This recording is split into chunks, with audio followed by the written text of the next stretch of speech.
Yo, right here in the small box. The fact that people are congregating here for this video, I feel like this is the right time to watch this video. Shout out to Tiff for setting this. We a little late, but we're locked in with the content, you know? So let's not waste no more time. Y'all know how we start this. Y'all know how we do this. So let's go ahead and make it happen, all right? You, right here. In the small box, right here in the small box. Yo, welcome back to the Flex Mind Network. I'm Flex. You tapped in with the Flex Mob. Welcome back to the channel.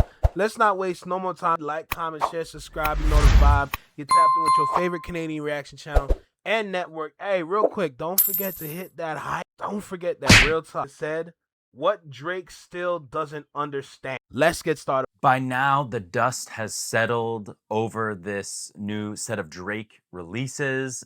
What's good, Alex? I see you. Album is what we are going to be talking about today. I think it's a very interesting, whether you're into hip hop or not, whether you listen to Drake or Kendrick Lamar or any of these artists. I think there is a lot for us to learn in kind of a what to do, what not, with our own creativity. Whether you are just a small sort of no-name creator, you just have hobbies that you're really into, I actually think there is a lot for us to unpack. So stay to the very end. So I want us to look at the very first song on this new Drake Iceman album. But before we do, we need to go. Hey, bro. This was a good cutout, but you missed a little piece right here. You know what I'm saying? You missed a little piece of the hair right there. I know when you use Photoshop and you use the quick selection tool, it will select the whole object. But sometimes it doesn't get it perfect. So make sure you don't forget this right here. Make sure you don't forget this little part right here. Because sometimes I catch it. Personally, I catch it, but sometimes I might miss. And then his forehead just look a lot bigger. So hey, let's go back to 2024. Let's go. Back in time to May 3rd, 2024, when Kendrick Lamar released his sort of final song, an official song in the battle. It was basically his closing out. He released a song called Meet the Big Grams. shit for real. And it was him closing out. For him, what he was doing was communicating to Drake, to his family members as well, basically how awful of a person he is, how awful of a person Drake is. And there's this hypocrisy that was coming to light. I think for a lot of people realizing, wait, Drake kind of represents himself as one thing, and he's inconsistent in his music and his lifestyle. Yep. And Kendrick was kind of bringing that to light. And so I think that's a good framework for how we can understand Drake's response 2 years later. So essentially, Kendrick ended the last line of his last song in the battle, and it went like this. He said, "You lied about the only artist that can offer you some help. F a rap battle. This a long life battle with yourself."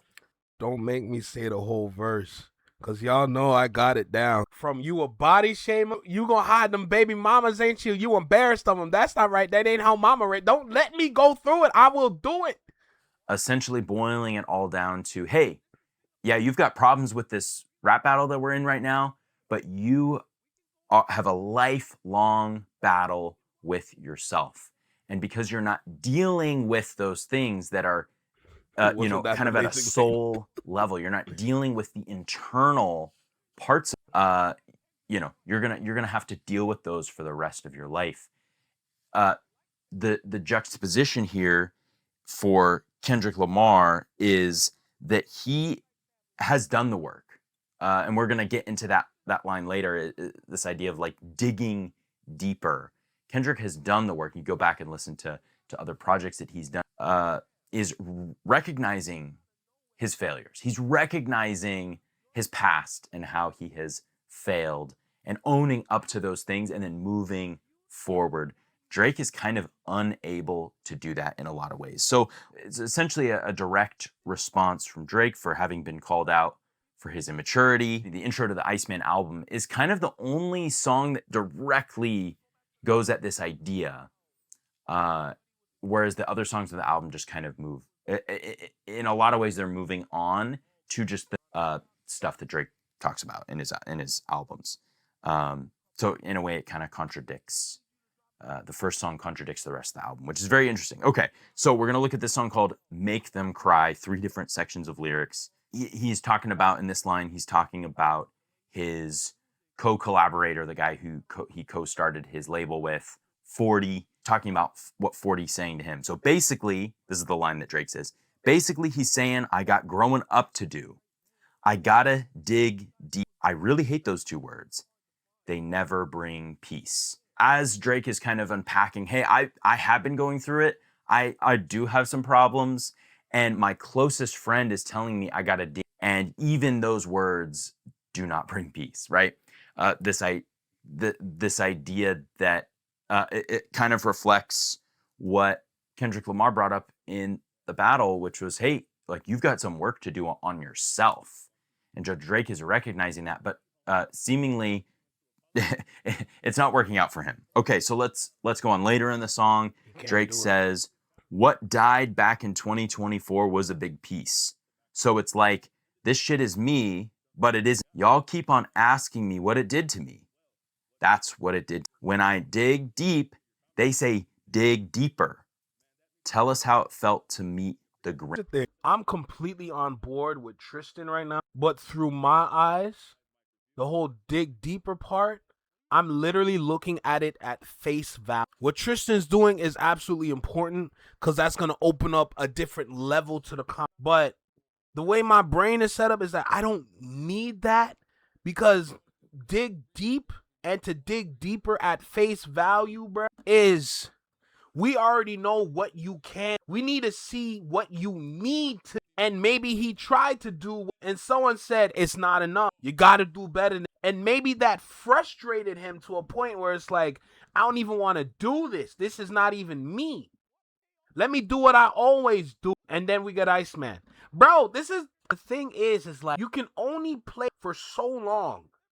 The way I see Drake's like character, it's like he's the best actor in the world. This role that, and seeing this character build up to what it is today, where it's at right now on the Drake evolution chart, it shouldn't be here. We shouldn't have this. But because the consumer base, because the fan base will accept anything that is thrown at them, that's why we have. But to the rest of planet Earth that appreciates and loves music, I said this before a couple videos ago, this Drake today, this mob boss individual, or this mob boss mentality that he has, is a big disconnect from the fans that he should have captured. I've said this multiple times prior, but this disconnect that we have on the main project, forget the pop record, the disconnect that people have to Iceman is actually very dangerous, because this can affect the next project. What are you going to do in the next project? Because you said this character is here to stay. If this character is here to stay, this is not going to end well. It's not going to look good. And let's not forget streaming. The character that we have today of Aubrey is linked directly to streaming. But here's the issue. You don't get paid a lot through stream. The physical sales is what's supposed to hold you down. So when we look at the physical sales for Iceman, we got to ask questions. What is your priorities? Because right now, you all over the place. I've said this one too many times. This whole project, this 3-album project, is a PR/marketing nightmare. I don't know if Drake has the capability to can you make a concept album like what NK said on it? Do you have that ability to put to piece something together, to create your own puzzle that people can figure out as they listen to the project, like what Imani did with her R&B project? And then you see me in the process of piecing together what this album is. Do you have that capability? Because not a single one of your projects has ever even teetered the line of attempting to do something like that. A lot to unpack in this. Obviously, like what he's like, what died back in 2024 was a lot. He feels like he's not himself anymore, which is very interesting. So even how he's carrying himself forward, he doesn't feel whole. He can't reconcile the person that he is today and the person that he was back during the rap battle, which is very interesting. People are saying, "Hey, what are you okay? What happened?" And he's like, No, I feel like two different people. That's what happened, which is wild.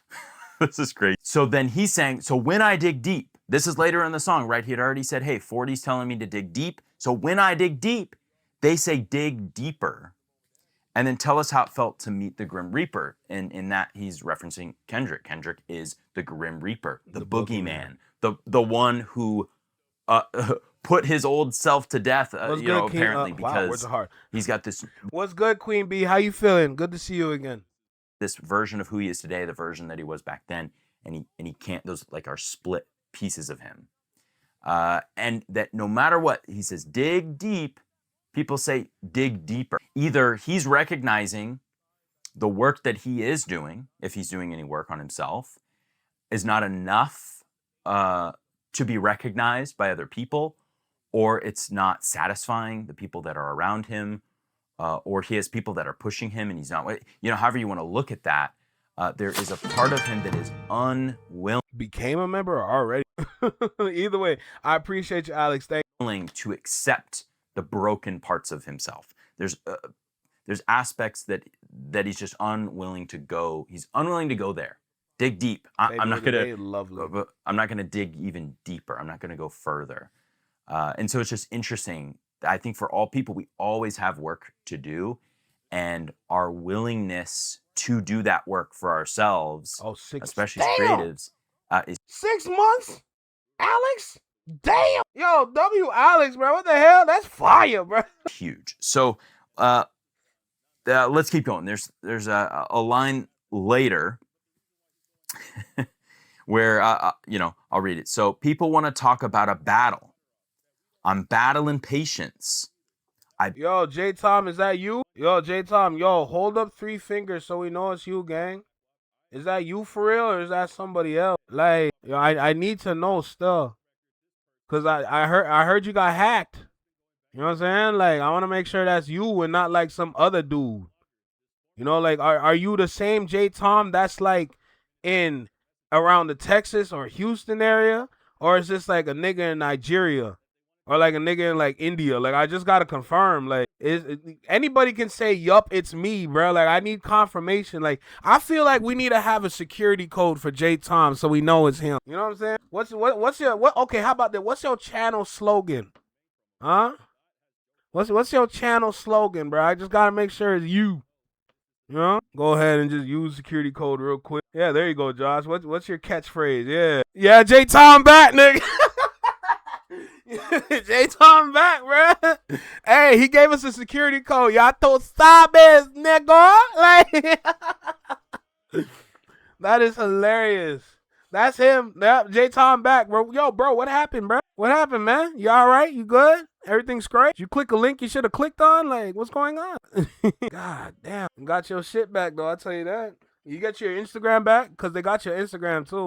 It was AI. What? It was, ACK. I'm dead. It was ACK. You said AI. I'm like, wait, what? Oh, shit. That is crazy. Got your Instagram back. That's good. Yeah, I wouldn't wish that hacking shit on nobody. And let's not forget when I got hacked, bro. I got hacked at the end of the stream. Seeing my email get hacked in. I'm getting a bunch of stupid ass email. What? I was panicking low key. I'm like, what happened?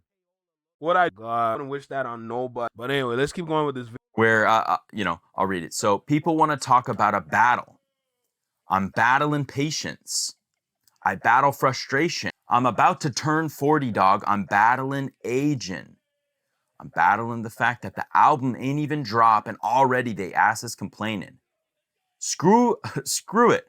I'll battle the label. Screw it. I'll battle the majors. I'll battle the stations till my ass is back in rotation. So I think that line there is so interesting, and I don't know how intentional this is. Because obviously he's saying, it's like, you want to talk about a battle, I'm battling patience. And this is a direct, response, it feels like, to Kendrick Lamar's final words on Meet the Grams. Forget a rap battle. This is a lifelong battle with yourself. So he's acknowledging those aspects. I'm battling patience, frustration. He's battling aging. He's going to be 40 this year in October.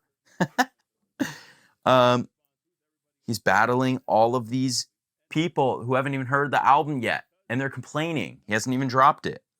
And then he's over it. So he's like, screw it. I'll battle the label. As we know, he has sued his own label for defamation. I'll battle the major. Yo, real quick. One of my friends, I had a conversation with him in the bro. You like family, bro. No cap. You and your brother, you like family to me. You know what I'm saying?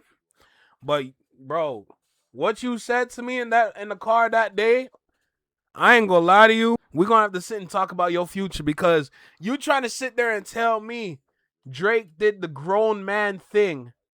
And that was to sue UMG. There is nothing grown about suing your own record label because the song got too hot. First of all, Aubrey, Kendrick dropped a bop. Kendrick did what you did with Meek Mill. You never had a bop. Family Matters is not a bop. You can't...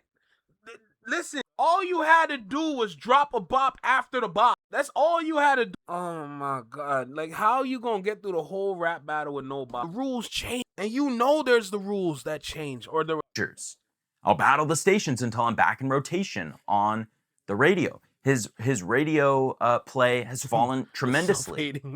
So there are all of these things that he is acknowledging here that he's battling. All of these things dealing with. And it's actually quite profound. It's actually like a moment for him to acknowledge these things. Now, in this song, he isn't necessarily saying, you know, like he's talking about the challenges that he is facing. He talks about his dad is battling cancer, his family members being like basically having to father his own father his own mother. I forget the exact lines. Yeah, that wasn't true because your dad already came out on the internet. The way I felt disappointed when I read that, so much for growth. But talking about his parents and the challenges that come with that. And so he's recognizing these things, but he's not quite owning up to any mistakes that he's made. He's just sort of acknowledging, man, this is where I've been at. This is what is so difficult. So it is totally fascinating to me how he is dealing with this. And this is just the first song. Unfortunately, we go through the rest of the album and there really isn't any substance or moments where he is actually grappling with his own soul. He's grappling with this lifelong battle. There are moments where he's recognizing things. Maybe he's calling out Kendrick, not by name, or he's calling out other artists, other people who he feels have wronged him. But for the most part, this is just kind of the tried and true Drake that we've had for quite a while. Is him talking about his money, talking about women, talking about partying, talking about his lifestyle, and just the life to live and how great he is. And there is no real record. Bro, how is Adonis doing, bro? Like, you know what I'm saying? Like, how is your kids doing? Like, is there at least some sort of growth with your 40-year-old having ass? Like, reconciling with this hypocrisy of who he, proclaims to be in all of these other songs and the actual battle that is going on in his own life in this first song. The first song really contradicts the rest of the album. It's a cool setup, it's a cool intro, but then the rest of the album is just, hey, let's move on from that as quickly as we can. Which I don't know why. I don't know why he's doing that. I'm not going to try to psychoanalyze or explain, but to me, it's just fascinating. There are examples that we can kind of see on the opposite side where Kendrick has done the work. He was digging deeper into his own soul, doing that work, doing the work, as they say. And, he's been able to respond to controversy. So, for example, during the battle, Drake made an accusation against Kendrick's wife, saying that Kendrick's wife, Whitney, she basically has an illegitimate child with Kendrick's business partner. And how did Kendrick respond to that? Did he respond to that directly with words? Did he say, no, that's not true? The way he responded with that was through putting his wife and children in a music video where they're dancing and laughing and being joyful together. That was his response to that. Kind of an opportunity to say, hey, Drake, you're painting this picture. Here's a visual of the reality of my life. This accusation is not true. Or at the very least, like, hey, we're good. Me and my family are good, regardless of the past. We've done the work. and this is where we are today, and we're happy and joyful. One of the issues with Drake's ability to be relevant and be, I'm not talking about numbers necessarily because he's relevant streaming numbers. I've heard it put this way, that Drake is a byproduct of the culture and Kendrick is part. So essentially Drake is a product. He's not he's just an observer of the culture of hip hop. In other words, he a fan.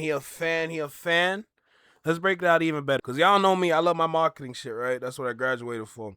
This is how you going to see it. Kendrick is a full-on representative of what the culture is. This is what the culture sounds like today. This is what the culture is supposed to look like. This is how the culture is supposed to dress. This is how the culture is supposed to feel. This is the kind of energy you're going to get from. This is why the culture is so great.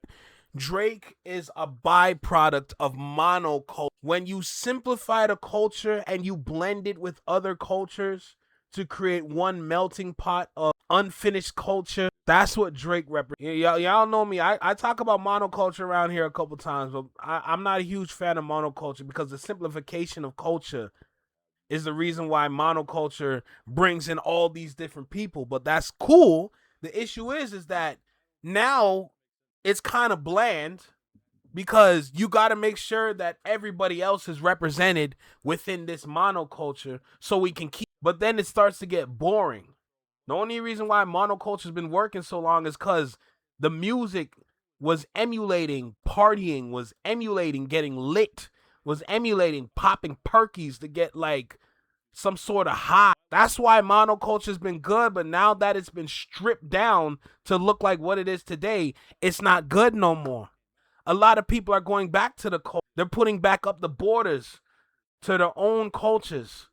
So things are regional again, right? And so he desperately wants to be included. He desperately wants to do that. And so he'll do anything. Right here in and the so Oculus. Drake actually called him out and called him a colonizer. He's stealing.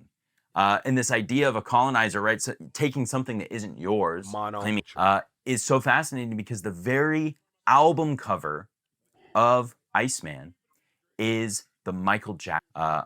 Drake is doing a few things here. He is sort of trying to make that connection, like, hey, I'm the new Michael Jackson, or I am as relevant, or I am greater than Michael Jackson. He's made those.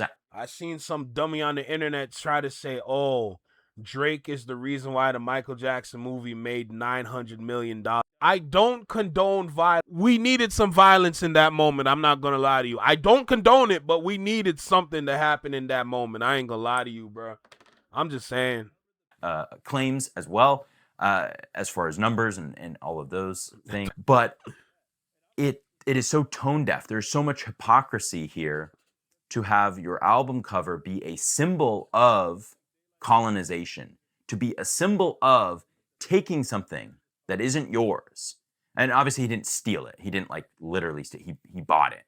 He bought this glove, but it's not yours. This isn't your symbol. This represents something that is yours. This represents an American icon, and you are not an American. You are not an icon in the same way. And so I think it's just so fascinating. There's a lot of hypocrisy that where Drake might say, hey, no, that's not true.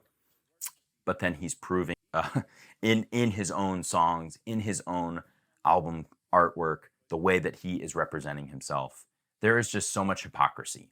So what can we learn from this, right? We are creatives. We are unknown names. We're regular people. Maybe you have a hobby as a painter or you're a writer. Whatever you do, whatever your creative endeavor is, there's something here for us.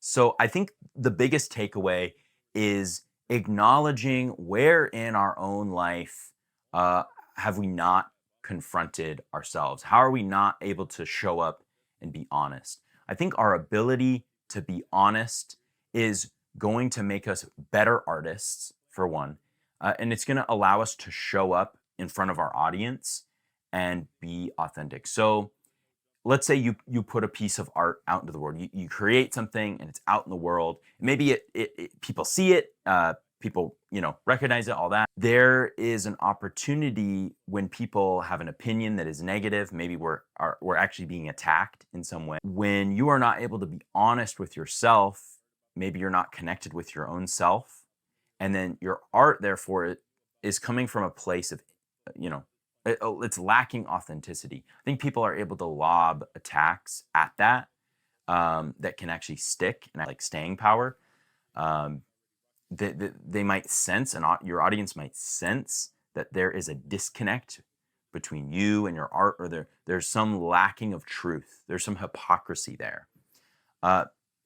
Whereas if we can do the work, and I think Kendrick Lamar is a great example of someone who is not a perfect person, is not incapable of flaws or incapable of being critiqued, but is someone who owns his flaws and is able to represent himself honestly to the public. I think when we are doing the work, when we are actually digging deep, doing the soul work, the inner work for ourselves, we're going to be way better artists. We are going to be amazing creatives. We can actually have an impact that will stay. We can have an impact. And again, it's not about numbers. It's not about, did this many people see my work? Did this artwork sell? Did, whatever it is, do people know who I am? Am I famous? It has nothing to do with that. It has everything to do with your ability to say, this is who I am. This is what my art is, or this is where my art comes from. And this is how I'm representing myself or my creativity to the world. That is what we can learn from. More important, a fire album or an album that sells, making some art and being creative in a way that reaches people. That's great. That's cool. If you become famous from your art, incredible. Good job. But we have to owning our work, especially if you are going to get famous one day. It's better to work on it now when you're not famous, when you're not known, when you're not successful. So anyways, those are just my thoughts. I'd love to know if this topic, how this lands with you. What are your thoughts on kind of this Drake versus Kendrick analysis? Do you think I'm being harsh on Drake? Do you think this is accurate? Does all of this not matter to you? And maybe the analysis afterwards. I'd love to know all of that. My name is Tristan, and I am passionate about helping creatives connect with themselves and their own creativity. I believe each of us God-given gifts, and it's just incredible how we can show up. I think the world needs your art specifically. No one can create the art. I think this is just such a fun topic. I am such a nerd when it comes to some of this hip hop stuff, and so fascinating to see some of the online conversations around these. Some reactions are just that, they're a reaction and they're not very thoughtful. I tried to make a bit more thoughtful. There's a lot of as well. Drake fans don't think, they just do. Like, they literally walk around trying to emulate the Nike logo or the Nike slogan. That's how they. So yeah, thanks again for watching. Hearing about the Drake colonizing part of him getting the Michael Jackson glove, and then dude saying that he's from Canada, and the dude saying it is white, is actually funny to me. I ain't gonna lie to you. I ain't gonna lie to you. Like, low-key, I'm like, damn. That, you know what I call that? That's a good old-fashioned checkmate. Like, God, hey, this was fire, bro. This was fire. And yo, first of all, the engagement, 223 likes, almost 4,000 views, 5 days, and only 300 subs. Damn, that's how you know you're on the right path, bro. I ain't gonna lie to you. You definitely on the right path with this one for sure. But this was a phenomenal watch. I'm gonna be honest. This was a very, very, very. I have to applaud it, man. That was good. You know what I'm saying? That was good. That was good. I am impressed. I want to see what more content we can get from this dude. Hey, I'm not gonna force you to do it, but if you want, subscribe to Tristan. His name is what? Tristan Video. If you want, subscribe. Check out the content. See, it might be cool if we can get him on the consumer group chat. Yo, that'll be fire. I ain't gonna lie to you. You know what I'm saying? That'll be fire still. But my final thought: conversations like this are I know a lot of people don't want to learn nowadays. You can tell by how the younger generation is moving. A lot of them can't read. A lot of them can't write. A lot of them can't count past 1,000. Like, it's a little scary. But we definitely need more This is learning material. All right? What we just witnessed, what we just watched, this is learning. Now, of course, we've talked about this numerous. So a lot of this video, or parts of this video, is very which is why I can go on and talk about it this way instead of following it this way, right? So either way, hey, bro, I'm definitely here for this. Like, yo, when I say this, educate, hell, you can play dumb all you want and make all the money that you need. But if you can't read or write, my nigga, like, that's scary, bro. How the heck you supposed to go through a contract knowing you can't? That's frightening. That's a nightmare for some of us. Imagine you about to get the deal of a lifetime, but you can't read the contract. Now you sign the shit, your life done. Like, nah, bro. Like, that's literally a nightmare. You get a contract, the shit written in gibberish. The heck? All of a sudden, you're in your nightmare. The contract gets farther and farther away from you on the table. You try to stretch to sign the shit, but you keep missing because the contract. Anyway, look. Hey, like I said, shout out to Tristan. This was a phenomenal video. Definitely a good watch. I'm gonna enjoy editing this one and the last one too. Those two videos that I did, or those two recordings that I made, those are some good ones that I'm gonna like editing, and I'm gonna do that through the Culture Unite. So I'm excited. We got Quickie on YouTube. It's good. But yeah, I like this one. I like this.